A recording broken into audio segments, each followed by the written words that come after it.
workshop with Sue and Allison, or Alicia and Lee. So, Yay. All right, Allison. All right. Well, welcome everybody to the pricing strategies with Sue Greenberg and Alicia Farris, who will be handling painting, and Lee Richards, who will be handling jewelry. I'm Allison Norfleet-Bringer, and helping out this morning is Kim Carr and Wanda Tyner. A little housekeeping. In our workshop today, we would like everyone to please stay muted if you can. Questions and issues that you might have, you can always just go to your chat feature. You will find your chat button at the bottom of your taskbar and just type it in and we'll try to address it. And today, for our pricing strategies, which we all, well, most of us all need help on, our speakers in our panel today will be Sue Greenberg, and will be the additional artist who will be helping us out is Alicia Farris and Lee Richards. If you guys can all just kind of give a little bit about yourself. I thought maybe start with Alicia, then Lee, and then Sue. You can run it up and have fun. Okay. Well, welcome everyone, and thank you so much for having me. I am a painter, and let's see, I've been a member of Best of Missouri Hands for, I don't know how long, a long time, as long as I can remember. Maybe not, but anyway. So I live in Springfield, Missouri, and I suppose I've been a professional painter for maybe 20 years, a little more than 20 years, and I teach in person usually. I haven't done much online teaching, but I was just telling Kim, it's, you know, I much prefer the face-to-face. I guess we all do, but anyway, I can't wait to get back to face-to-face. But I think that Best of Missouri Hands is just another wonderful community for us to be together and to share things. And it's just a great source for artists. So I appreciate you all, and I appreciate being here. Hi, I'm Lee Richards. I live in Union, Missouri. I'm a jewelry artist. I belong to Best of Missouri Hands probably, gosh, since 2000, maybe 3 or 2. About the same time, I started doing jewelry making professionally. And I say professionally until I got started, I guess. And I have other art organizations that I love, but Best of Missouri Hands, I think, is just kind of holds a special place in my heart. I've been on the board off and on for the years, been involved in conferences, and it's just a great group. And I really appreciate you asking me to be here. Well, good morning. I'm Sue Greenberg with Volunteer Lawyers and Accountants for the Arts, and I'm happy to see all of you. And I'm not a lawyer or an accountant. My background is theater, but I've had this job at Volunteer Lawyers for a long, long time, and feel fortunate that I can do something that I enjoy.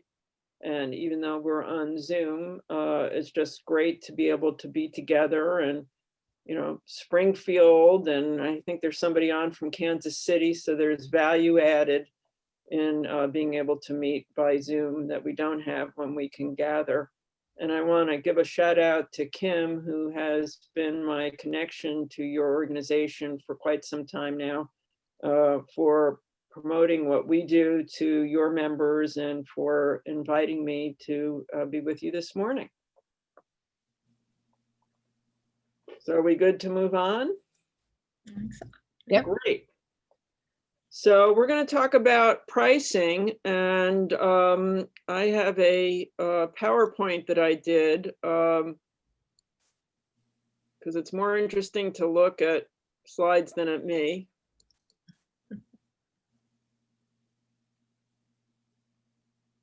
And here we go.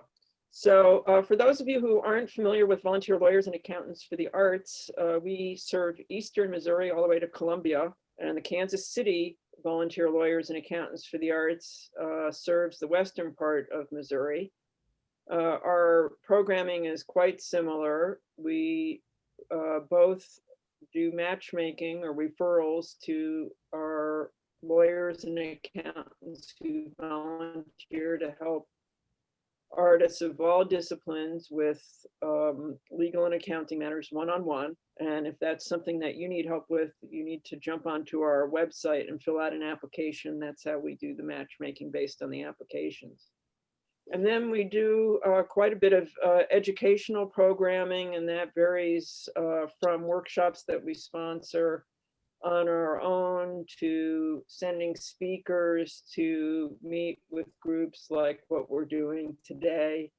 And we also have a college outreach program that we're very proud of, where we have working artists and also lawyers and accountants who go into college classrooms now. It's being done by Zoom, of course, and talk about legal and business issues with students while they're a captured audience before they're out in the world trying to launch their careers, to try and give them some exposure to the business side of their practice, which unfortunately the colleges don't necessarily concentrate on as much as one might hope. So that's the gist of what we do, and we'll move on to the topic of the day. And this is one piece of a self-assessment tool that was put together by an organization that is sort of national in scope, called Artists Thrive. And I don't want to, but since we were talking about pricing, it would be good to show you this. And the idea is that it's a rubric that they use for lots of different professional practice self-assessment purposes. But this one is about money and pricing. And the idea is that you sort of make your way from left to right. And we don't necessarily need to talk about it, but I thought it might be interesting for you to read how they have talked about pricing, which could be all different kinds of artists. So it could be for services, not just artwork that's being sold. Where you are on this spectrum of, I have no idea what to charge, moving all the way to, I know my rates and I have, you know, a good thinking about how I make my choices, and are careful about, you know, when you might work for less or free, that it's in a deliberate way, not a haphazard way. And so just, you know, this may be a way of thinking about where you are before we begin. Again, I'm not going to ask you to give it up to the group, but it might be something for you all to talk about it at some future point. I think it's a useful tool. And so the next thing, though, I think we could have some fun with, if you're willing to do it. I just arbitrarily picked two, a painting and some jewelry. And before Alicia tells us something about how she would price this painting, I'm wondering if you will be bold enough to put into chat what you think the price of this painting would be. Now, do we need to give them a little more help about the size and what it is? Maybe Alicia just describe, you know, this particular work, or it doesn't have to be exactly this one, but just give us a little, you know, sense of what this is. I know it's not, you know, 4x4.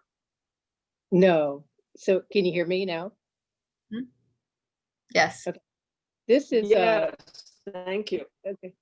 It's a watercolor on watercolor board, which is a little different from what I normally do. Actually, I don't normally do anything, but anyway, it's just on watercolor board. I don't normally do on watercolor board, I guess.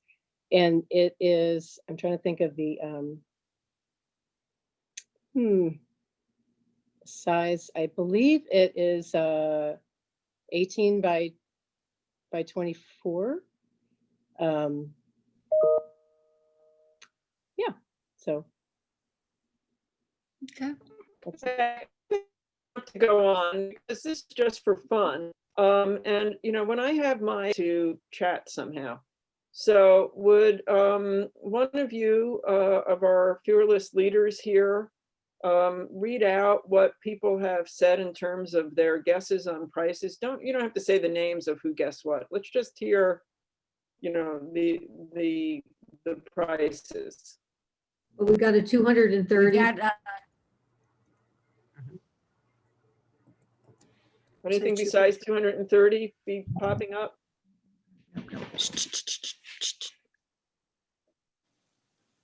580.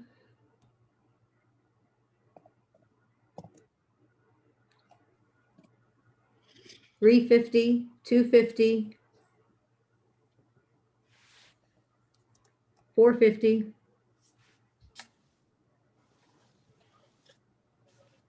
Okay, if I heard right, we were sort of at a high of over 500 and a low of somewhere 200-ish. Yeah, 230 was the low, and yeah, 230 was When the I've low, done and this with 580 other was the high. groups, the spread is usually a lot wider actually than what you've come up with. It's anything from, you know, $10 to you know, 5,000 or something when you're with a big group. All right, well, now let's hear what the correct answer would be, and then how you got to the price that, you know, you would ask for this piece. All right. Well, if I remember correctly, this is in an exhibit right now, but if I remember correctly, the price is $850 or $900. And as far as how, do you want me to kind of go into how I price now? Now a good time? Or do you want me to? Yeah, and then we're going to do the same thing with the jewelry. Okay. Do you want me to wait till So after? go ahead and explain how you got where you are. No, Okay. go ahead. Okay. Well, since there are a lot of emotional factors that go into pricing, you know, I think of the psychology of art, and I think of, you know, how one might consider how to price their art. And number one, we have to consider where we are in our career, and how long we've been working, how long we've been building our name, how long we've been out there in the art world. And so I consider all these things, but I have developed a standard so that I'm not just pricing by emotion, because sometimes if I like something more, or if I've worked on it longer, I might be more inclined to price it higher. But you know, I work pretty quickly, and you know, and sometimes it takes me days to finish a painting, and sometimes it takes me hours to finish a painting. So that would not be a very good standard by which I would price. So I tend to go more by size and subject matter. And you know, just kind of briefly, I don't want to make it too long here. And if you have any questions, if anybody has any questions, I'm happy to answer. And by the way, I didn't make any notes for this, but if anyone would like to contact me later or anytime, you know, to ask any questions, that's fine. But what I have done is kind of made a price per square inch, you know, for lack of a better way to do it. And so I have sort of a standard price for by subject matter and by size, and mostly by size. So I just take the square inch size of the piece, and I plug it into my whatever my my standard is for that subject matter. Very basically and very quickly, it's you know, if I'm doing a floral or a landscape, it's one price. If I'm doing a pet portrait or some sort of a animal painting, it's another price. And then portraits, I do a lot of people paintings, but I really by far put the most time and effort into my portraits, so I have another price for that. So that's pretty much how I do it. It's by size, and you know, within that standard, I can adjust. You know, did it take me a whole lot longer? I could go to the higher end of my price range? Does it have a more expensive frame on it? You know, that kind of thing. Does it even have a frame on it? So within that standard, within that guideline that I set for myself, you know, let's say $2 or 2.5 or 3 or 3.5 per square inch, I can kind of give or take within that price range. So really, that's about how I do it. Great. I have one question, and then I think we'll have more of a discussion after I've gone through my points and after we've heard from Lee. But this, for lack of a better word, system that you've come up with or method, did it take a while for that to evolve? And do you have it written down somewhere? Yes and yes. I do. I have, this is my little, I call it my assignment book. And in the front of the book, I write down my little formulas because I don't want to forget when I'm talking to somebody on the phone or something. I don't want to, you know, start thinking about something else and quote the wrong thing. So I do write it down. It has evolved over the years. You know, like I said, I've been doing this for over 20 years. I've got signature membership in several of the watercolor organizations, including National, which is, you know, if you're a watercolor artist, if you're not a watercolor artist, it probably means nothing. But if you're a watercolor artist, it means that you've, you know, developed that kind of, I don't know, goal for yourself, which is very difficult. And it's a pretty high standard for a watercolor artist. So that factors into it as well. And, you know, developing your name, it takes a while. You know, sometimes my students will ask about pricing. A lot of times my students will ask about pricing. That's probably the number one question that people ask is, you know, so-and-so's asked, my friend asked me to do a painting. What do I charge? Or this is going to be in a show. How do I price?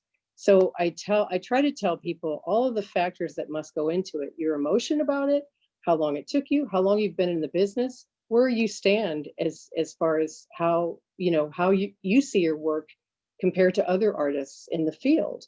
That has to factor into it. And then wherever you feel you are, you know, if you feel you can charge what somebody else who has been in the business a lot longer, that's up to you. You know, it's a very personal thing. But there are, those are the considerations, I think. I don't know, I forget if I answered that question, your question or not. Did I answer? You did very much. And okay. I'm sorry, I'm coughing with an open mic. Let's move on because I think all this is going to come together in a nice way. So Lee, I would like to do the same thing. And again, I was arbitrary in what I picked. But everybody, will you put your prices into chat and then we'll read them out? Can we have a quick description? Oh, I'm sorry. I'm sorry. Yeah, that's My fault. Yes, description would be good. This is a one-of-a-kind druzy. And the small red stones are Swarovski crystals, and it's made with 14 karat gold filled wire with some sterling silver wraps to hold it together and a sterling silver neck wire, which isn't included in the price of the piece. And thank you for that. That's important information before people do their guesses. And I think the size, if you're thinking about it, is probably about 3.5 inches long by probably maybe an inch across. Okay, let's have those guesses.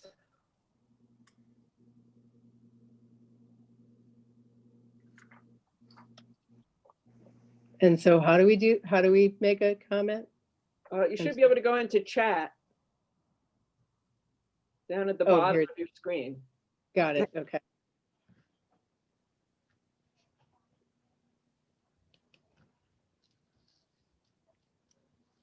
Good. Okay, has everybody had a chance to put something in, and do we have a reader? I can go for it. Great. I am hearing, let's see, 450, 375, 350, 250. Okay, similar to what we just had, isn't it? Anybody else? Final guesses, and then we'll ask Lee what the answer is and how she got there.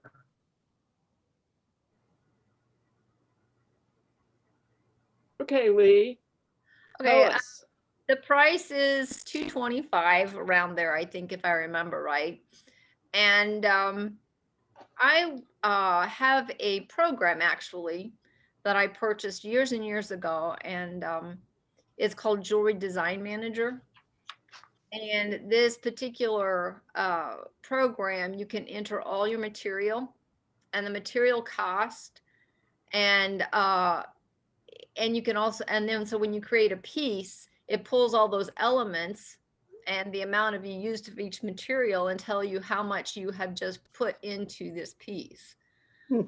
It's been a great tool. Unfortunately, they quit supporting it, and even in last December. So I still have it, but it's not something you can update or purchase any longer, which I think is a real shame because it was very handy. And it still is for me. It's just that nobody else can. It's kind of a moot point to tell anybody. I used to tell other jewelry artists who struggled with this. It was a great tool because my goodness, you just enter that in, it accounts for your shipping, breaks up your shipping costs, and everything right there. And then from there, it also has a formula built in that you can adjust based on what you feel you want to charge, whether it multiplies by 2. I have it set up so it multiplies my cost of my my elements plus an arbitrary, I kind of pick like a small number to add into my price that accounts for my packaging material and, you know, the small marketing material like business cards and that sort of thing. And it's a 2 times markup from my original cost. And this price is this, and from there, direct markup, I would only mark up 3 times the material cost.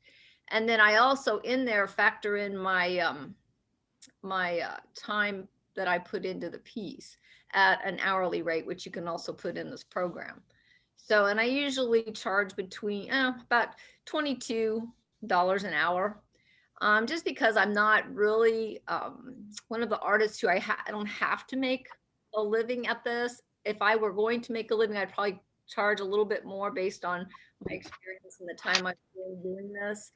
But since I do it because I love it and I just like to support my habit, basically, that's how I've come up with the cost. And the fact that being in the market I'm in, your materials fluctuate. You have the price of wire that goes up and down, or metal that goes up and down. And every time you can put the elements into my program that I have, it adjusts for the cost and it can average it. It can either average your cost of your wire that you have, or it can make the last price that you put in there what it takes out. So anyway, that's kind of how I do mine. That's excellent. So where do you participate in art fairs or other settings where you could walk around and see what other jewelry makers are doing? Yeah, I do mostly art fairs. I've done galleries in the past. Most, sadly to say, of my galleries have closed. But so most of my stuff is from either from customers contacting me again for custom work or for art shows. Mm-hmm. Well, this is great. I think we'll have each of you chime in, you know, later on as I go through my comments now. But I feel like we are absolutely on the right track. You know, that program, if I were the kind of person that could develop something like that, it seems like there's probably a market for it if that one isn't available anymore. Yep. So I always like to have art in my presentation. This is a story about Picasso in Paris in whatever 1910 or wherever we are, maybe a little later. And Picasso was at a cafe, and an admirer came up to him and asked for a signature, or a sketch, I should say, a sketch on a paper napkin, which he agreed to do and signed. And it took him, you know, less than a minute to do whatever he sketched and to sign it, and handed the napkin to the admirer and asked for a significant amount of money, which surprised the person. I think maybe the wasn't expecting to pay at all. And the question is, how can you ask for so much? It only took you 60 seconds to draw this. And his answer was, oh no, it took me 40 years. For the idea that it was his lifetime of creating art, not the 60 seconds that he spent doing the drawing on the napkin. And we've already heard comments about price being a function of value created and not necessarily the time it took to create the work, though that gets factored in. Don't you wish we were in Paris? Doesn't that look lovely? So there are all kinds of ways of thinking about pricing. And I think the bottom line is that you need to come up with a system that's going to work for you. And most of us are not, you know, I guess I would say I went into the arts because there was no math. But usually you see a list, something like this, where you're taking into account the costs, which we've heard about already, who the customers are and where they are, what the competition might be. And that's why I asked about art fairs and other jewelry makers. And then competencies, which you all have alluded to already in terms of where you are in your career. So those are, you know, some of the, you know, one set of criteria that you see often, but there are others. Think of it as variations of a theme. So now we're going to delve in a little bit. And I have 3 rules for you today. And the first one is to never ask prospective customers what they want to pay. That should not be one of your pricing strategies. And it's shocking to me how often I encounter that. I was on the phone with an artist that we are collaborating with on a project, and you know, made it clear that we wanted to pay, and said to him, what's your price? And it was silence. And he finally said, well, what do you want to pay? And I thought that was bad business. He should have come back to me with a number, and it's possible that the number would have been higher than we could afford. And I'd have to say, well, gee, that's not what's in our budget. But it's also, if he had named a number, it might have been less than what we were prepared to pay. And I could have said, that's a deal, and we would have been done. And I would have had some money left over to do something else with it. So number one rule, never ask the customer what they want to pay. Now, that's sort of how we do commerce in the United States. It's not the same if you go to a market in the, you know, the Middle East and you want to buy something, and you're often asked in those situations, what do you want to pay? And then there's that negotiation back and forth. But this is what we're used to in our marketplace. You know, we go to the grocery store and they don't ask us what we want to pay for the milk. There's a price, okay? Okay, so my rule number 2 is that you must do some market research. Now, having said that, our 2 examples now didn't talk too much about the marketplace. But I think there's some value in seeing what other people are charging for similar work to just give you a ballpark of what, how your pricing fits into what other people are charging for a watercolor in Springfield or for jewelry in the middle of the state, or if you travel, what does that do to you know, sort of how you think about your pricing? And at one time that was difficult, but you know, for those of you whose work would show up on Etsy, that would be a good place to get a sense of what other people are charging, and it's just a sense. So market research. I have another rule at the end, but now we're going to push on.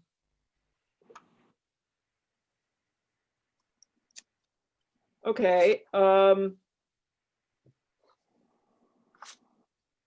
So again, we have heard this already this morning, and what does it cost you to produce the artwork that you produce? And that we know is labor, and Lee has set an hourly wage that feels right to her. That's one way to do it, and also has, you know, with that program, a good sense of the materials. Now, the materials in a watercolor are not significantly expensive, are they? So the materials in that situation, you know, may not be as much of a consideration as it is with something like jewelry.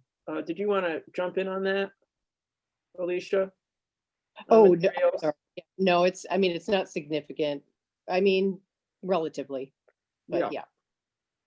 And then you sort of mentioned this, both of you, in a way, but overhead. So how does that get put into your price? And overhead could be lots of different costs of being in business. For instance, you have a website, or you have the money that you pay to be a member of Best of Missouri Hands.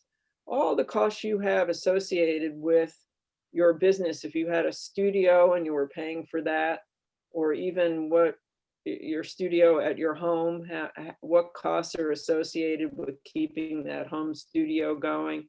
And that's something that you may want to think about folding into your price beyond your labor and materials. So the next consideration I call productivity, and it might be a useful exercise to sit down with a pad or a journal of some kind, and have a sense of how many pieces do you really make each year, and how you think of supply and demand the way, you know, a big business might think about supply and demand. If you can't keep your work in an inventory, and it's selling as fast as you make it, I would say that it's probably time to raise your prices, just going back to the whole idea of supply and demand and keeping that in the back of your head.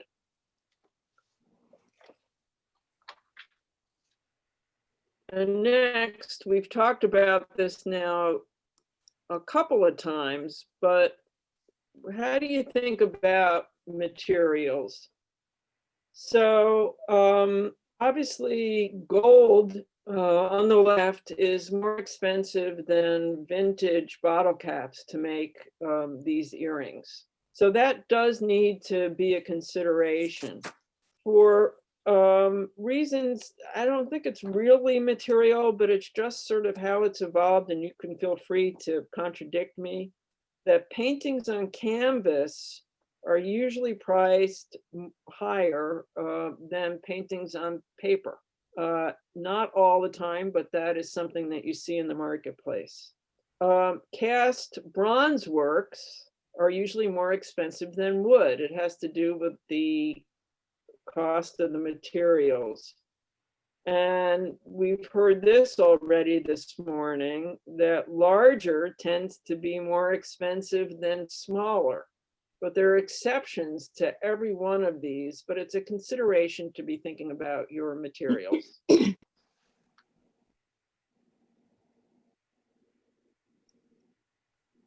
So now we have the issue of copyright, which I don't think we have mentioned yet this morning.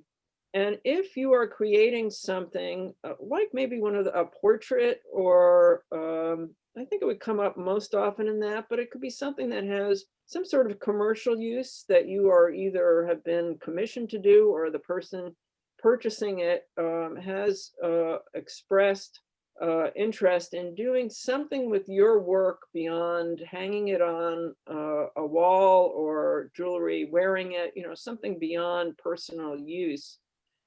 And so if you are selling the copyright to the piece, which is separate than owning the actual piece, if that's being sold to a customer, I would say it's reasonable and expected to charge more. And if you are going to be transferring the copyright, that must be done in writing. That's something that's in the copyright law to protect artists, so that it is clear that the copyright has really been transferred. We have a publication, Guide to Copyright Basics, that's on our website. We also do a copyright clinic once a year. That'll come up in the spring. And this is a chance for me to say, if you're not on our mailing list directly, you can go onto our website and there's a contact form or a sign up form right on the home page, and then you would be getting notice of our publications. I don't necessarily want to delve too much into copyright, but the idea that you could be licensing your work yourself and be reaping the economic benefits of what you've created, or you could be working, assign the copyright completely to somebody else, and then they would be making that money. I don't know if you read about Bob Dylan in the last 24 hours, but he had control of his compositions for all these years. He's well into his 70s now, and he just made a deal with a publishing company, basically, that is going to have the rights to his songs. The rumor is that he got paid $300 million. But once he assigns those copyrights over to the purchaser, they can do anything they want with them. So we may see some Bob Dylan songs, show up on advertising for, I don't know, planes or something that wasn't part of how he operated when he was controlling the copyright, but assigning it to somebody else now, they're going to have latitude about how those songs are used in the marketplace. So another consideration in terms of pricing is your location. And this is probably the only time we're going to see a blue Missouri. I didn't pick it on purpose, but this is what showed up when I was looking for an image. And I was at a trivia contest not too long ago and failed the question of naming how many states bordered Missouri. So you can be thinking of that as I describe my next point here.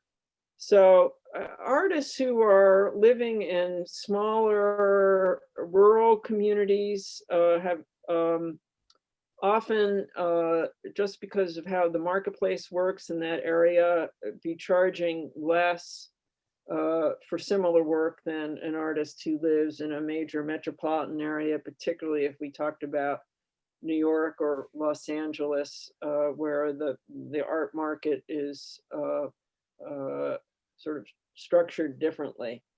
And again, if you're wanting to look about sort of nationally what people are charging, while Etsy is not perfect for everybody and what you all do, it would give you a sense, because now we do have access to numbers in a sort of national art marketplace. And if somebody knows of some other examples beyond Etsy. You know, you could put it in chat or you could shout it out, because I know that Etsy is not the end all on this. Anybody Well, on a suggestion? I could throw something in here. As a painter, I think location and with the internet, I think, and with all the national and international events going on, I think location is less of an issue, at least in my world, in my thinking, than it ever used to be, because the more you're out there in international shows or national shows, I don't think it matters where you're from.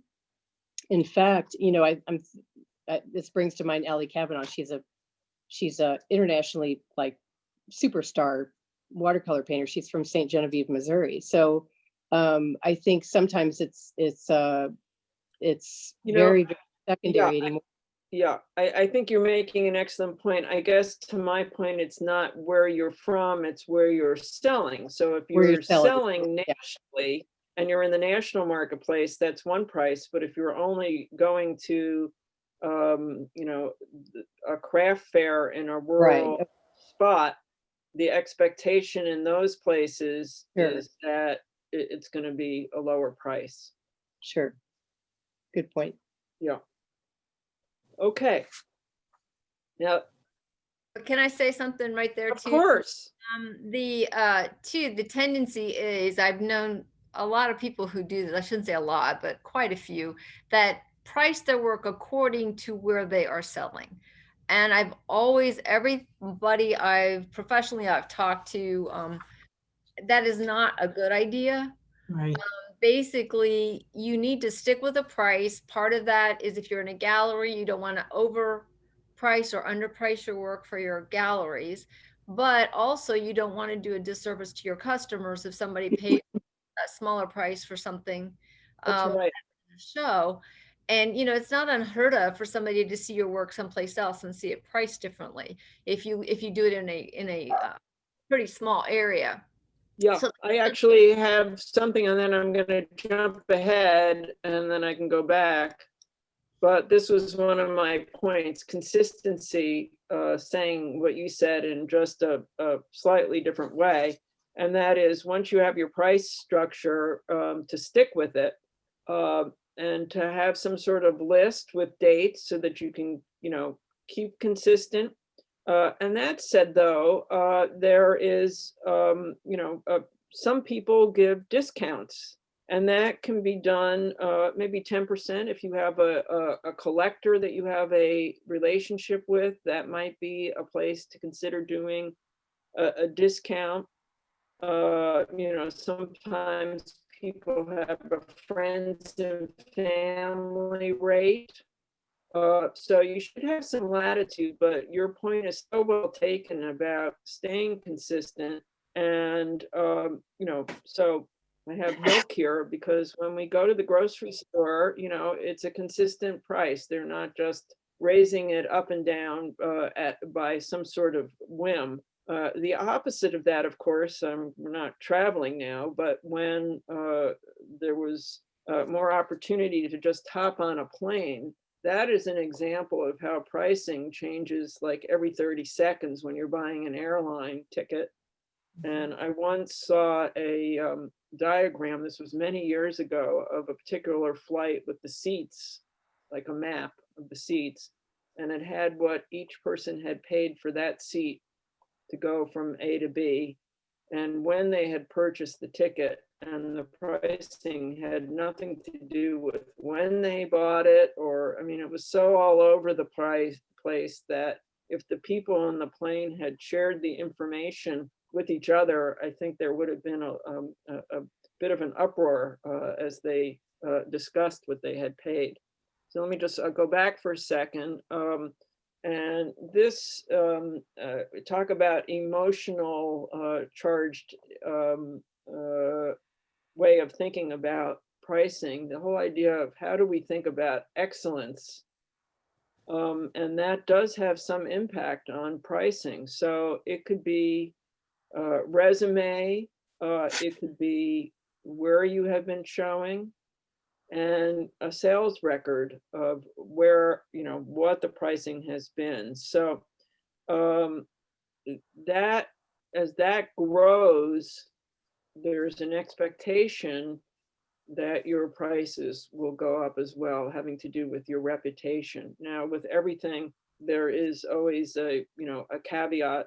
And if, an artist has just graduated from a prestigious MFA program with some prestigious national prize, and they are the new kid on the block, the hot commodity, the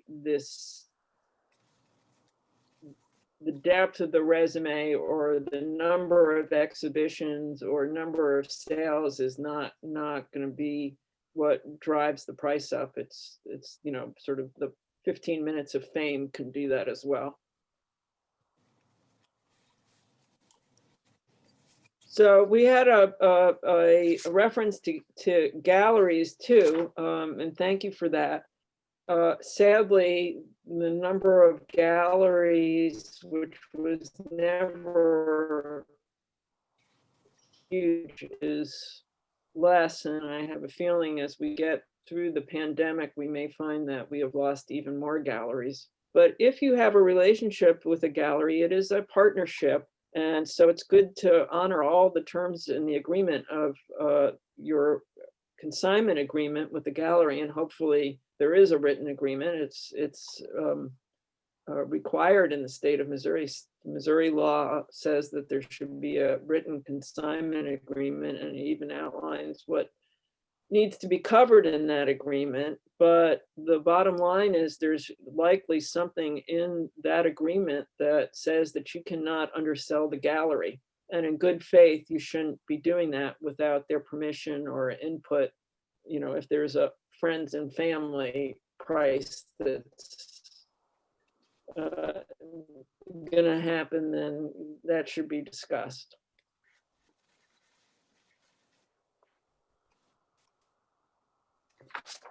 Okay, now we're at rule number 3, which is my closing slide here. And that is that once you have come up with whatever this price is and how you have calculated it and documented it, as you discuss it with your customers, you have to radiate confidence.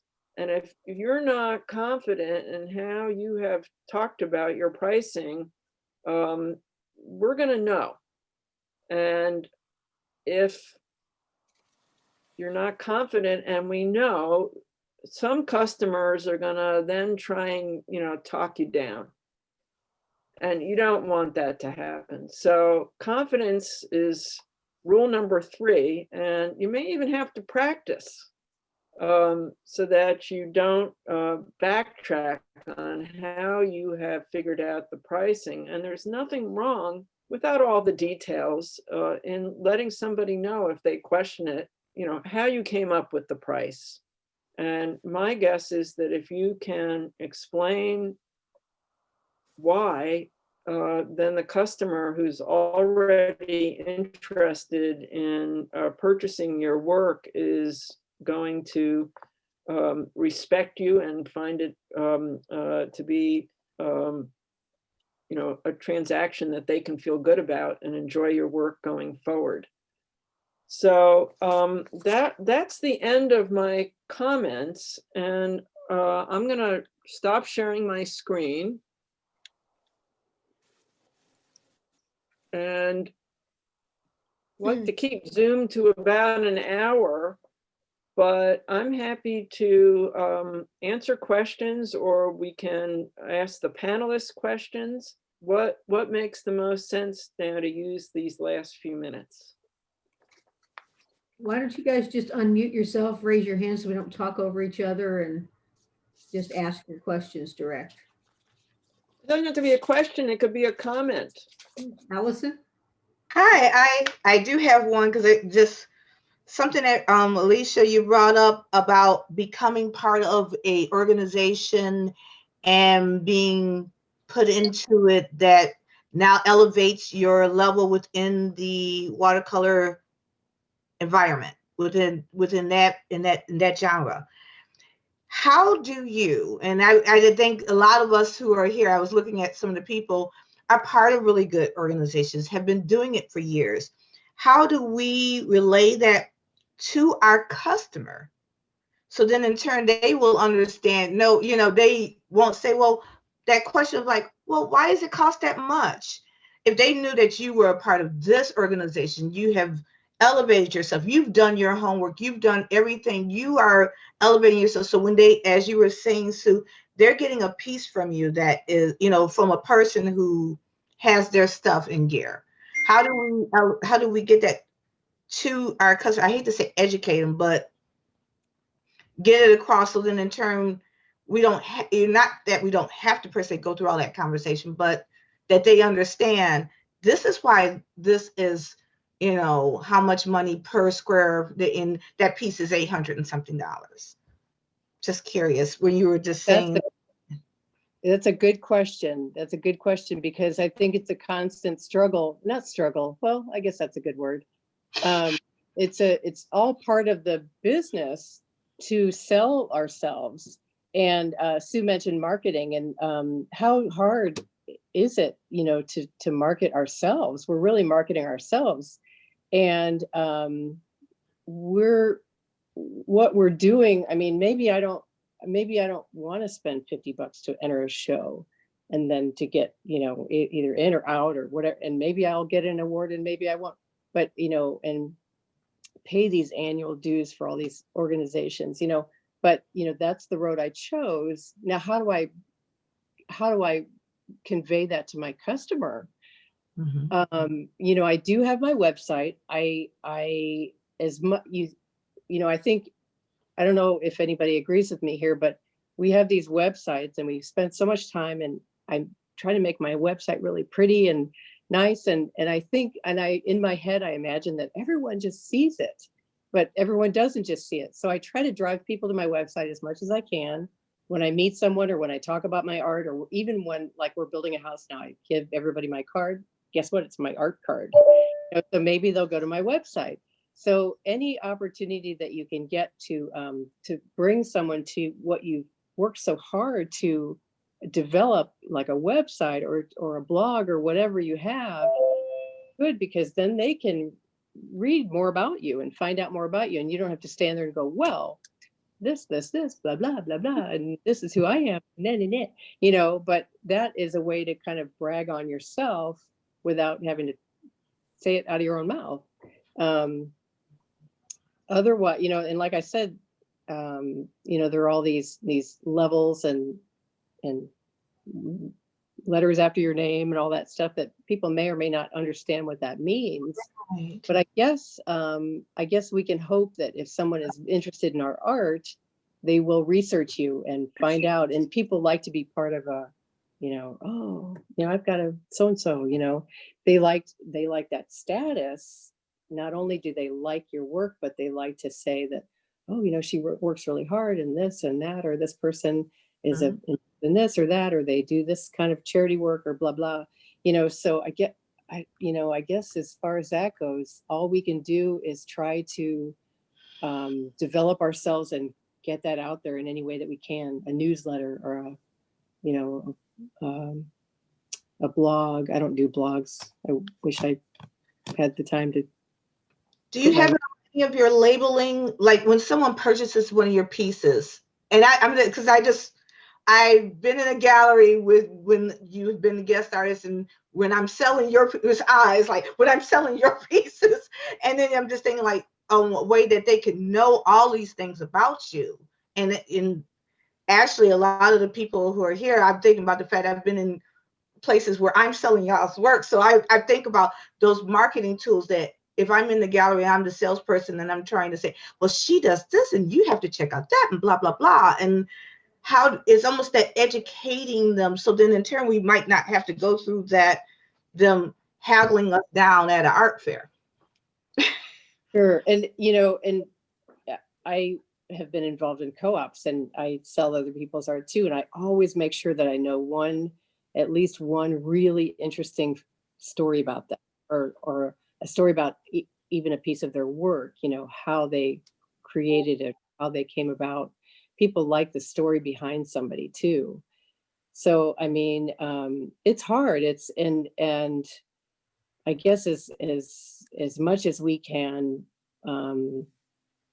social media and just getting ourselves out there and talking about the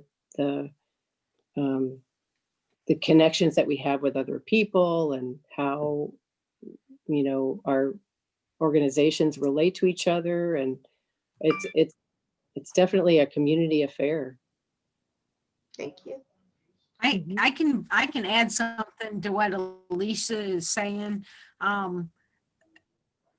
Put your awards and everything like that on your website, like she's saying, but you also have room on your social media, because that's where most of the people are seeing your work, is on your Facebook page, on your Instagram account and stuff.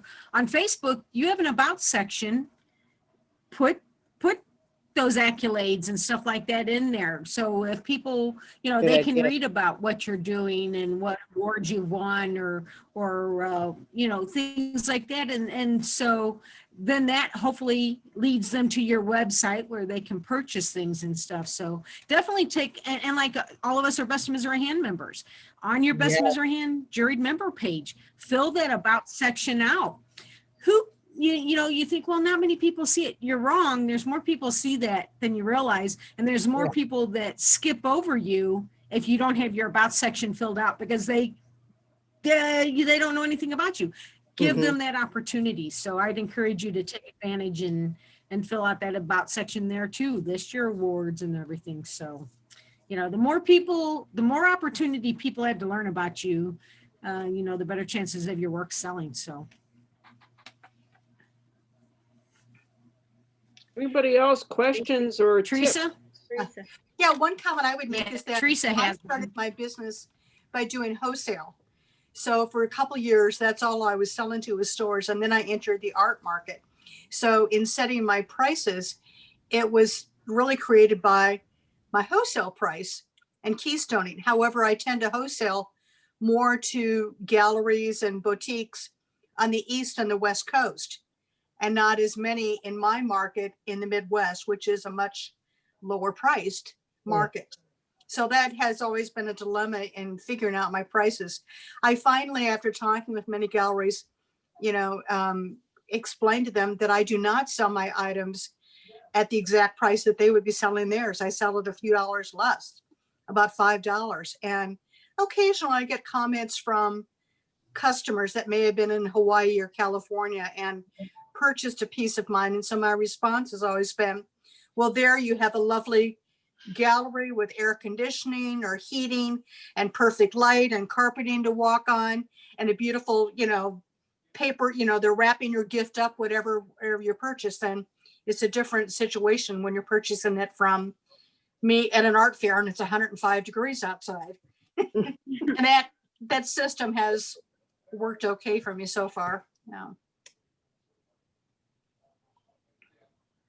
Anybody stuck on something that the group could help with? That's a good experience here. Sorry to keep chiming in. One more thing, you mentioned and I won't go into it too much, the copyright. I started something that might be interesting to the group too, is when I sell a piece of original art, a lot of people wouldn't know that they don't own the copyright to that art, that the artist retains that copyright. So I just put a nice little note on the back saying, thank you, enjoy your art. The images remains the property of the artist, and reproduction should have permission from the artist or something like that. And I have a little picture of the artwork on the back. So, just another little education. That's a great idea, because most people, when you buy a car, you own it, right? And if you people don't know. Want to take a picture of it and, have it on your Christmas card, that's your right to do. Or it's even your right if you own a car and you're tired of it being that gray, that I'm sorry that I have my silver car. When I go to a parking lot, every car is silver. And I have friends that bought an orange car and I'm jealous of it, So if I wanted to spend the money and make my car orange, I can do that. It's my right. But with artwork, it's completely different. You can't take a picture of a portrait that you have painted and then, you know, make it into a poster or your Christmas card, or that isn't your right to do as the person who owns the artwork. And it's counterintuitive to customers. They think of it like a car. It's theirs. They can do what they want. And hopefully they're not going to go onto your painting and decide that they don't like one spot that's green and make it orange, you know. But that also, you know, that horrifies us, right, as artists, that somebody would take a brush to your work and do something to it. And that's a different area of law. It's called moral rights, but we don't really, I mean, it just feels wrong. We know.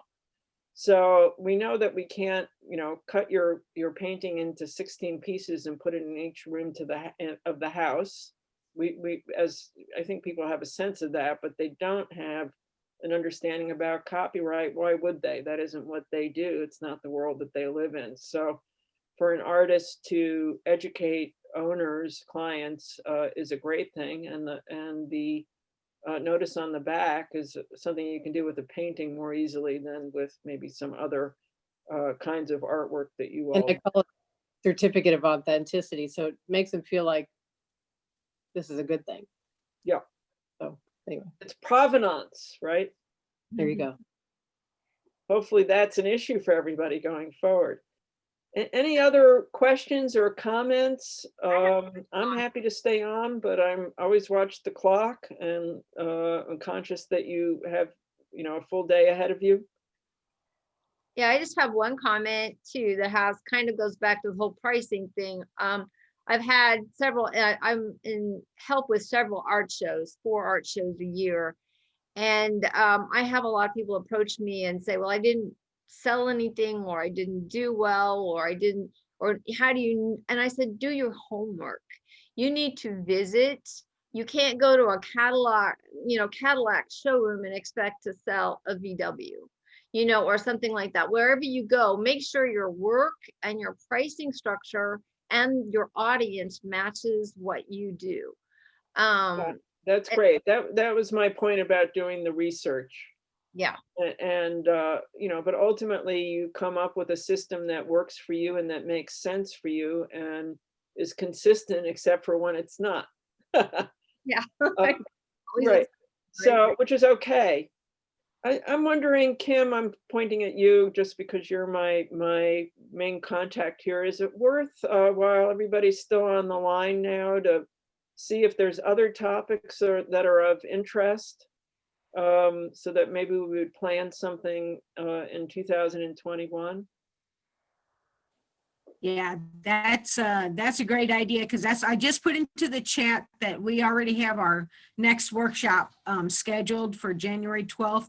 And that's basically what we're doing, is looking for more ideas of what people want to cover in 2021, because as of right now, you know, who knows how long it'll be before we get back to art shows and life as we knew it. We're all probably going to have to settle in and look at this as our new reality. So, and Sue has a variety of topics and stuff. I've attended tons of her workshops that they put on through the Volunteer Lawyers, and I love them. I've taken several of them a couple times, like the copyright one. I've taken that one a couple of times because that's something I have dealt with in my work and stuff. So please, if there's ideas that you guys have of workshops, you know, put it in the chat, let us know, post it on Best Missouri Hands member only page. We're definitely going to have Sue back for some workshops next year. She has lawyers and you have like interns that are offering workshops now too and stuff like that, right? No, So we have a lot we of definitely would take advantage of yeah, that we can, knowledge. right. So we're happy to visit with you. It doesn't have to be me. It just depends upon what the topic is.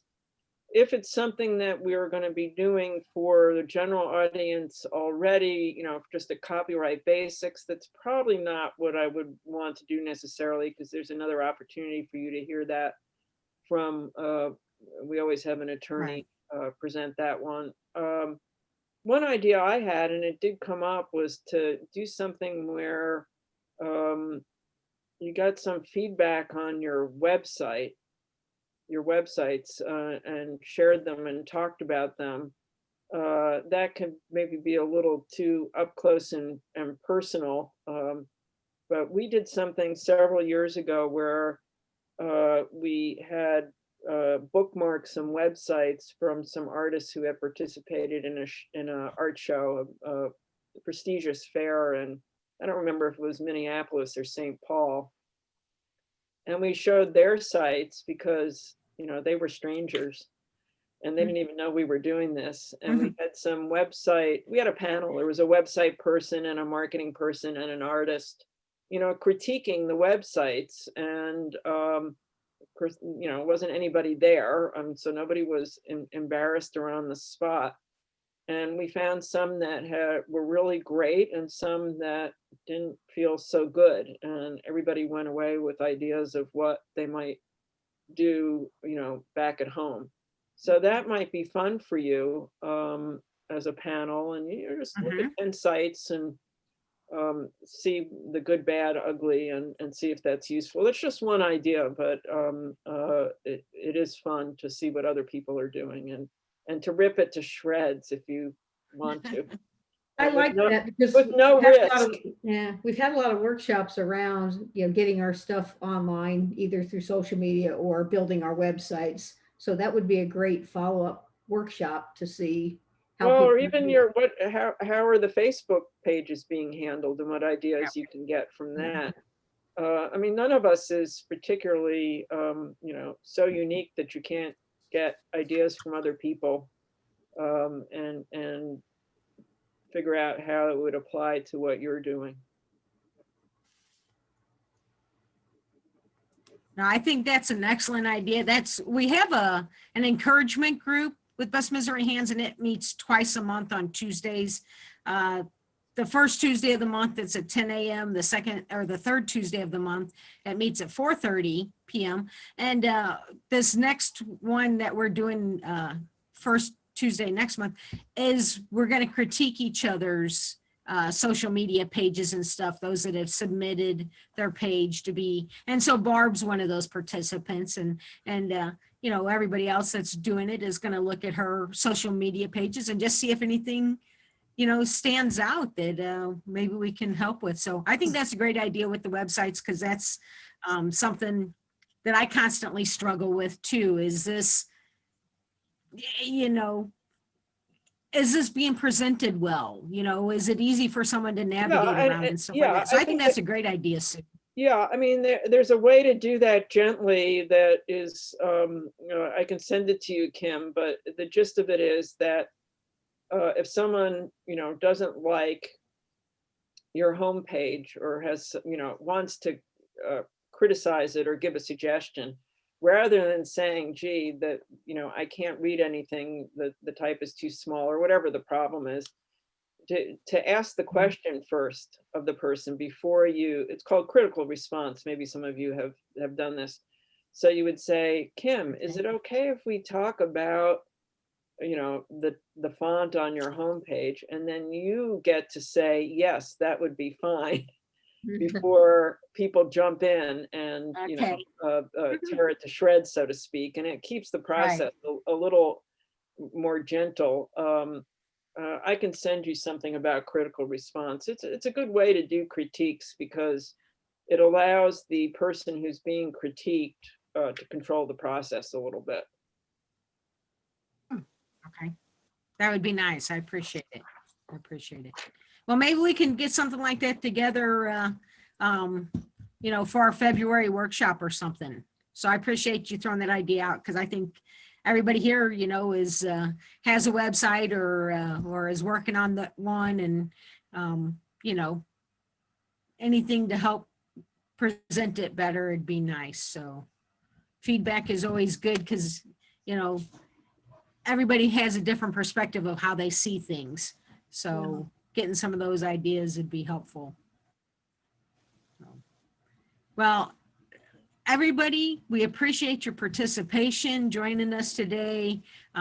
Thank you to Sue and Alicia and Lee for giving us a little insight into pricing and stuff. And if you have questions, I put their websites and links in the chat. You can always reach out to any of them. You can also do it on the Best Missouri Hands member only page, and we can get you in contact with whoever you want and stuff. So keep the conversation going. I mean, it doesn't end here. If you have questions, any of these ladies would be happy to help you. You know, any of us on the Best Missouri Hands, you know, team, happy to help and stuff. So keep it going. And I wish everybody a very Merry Christmas and the best going into 2021. I think we at least got a little handle on it, and we're working to make it the best. So, you know, it's good to see everybody. It's good to see everybody, and I wish you guys well and appreciate your time. All right. Thank I you, appreciate everybody. everybody's time too. Bye-bye, everyone. Thank you Bye. very much. Happy Yeah. holidays, guys. Thank And to you. Thank you. You too. Thank Holidays. you. Take care. Take care.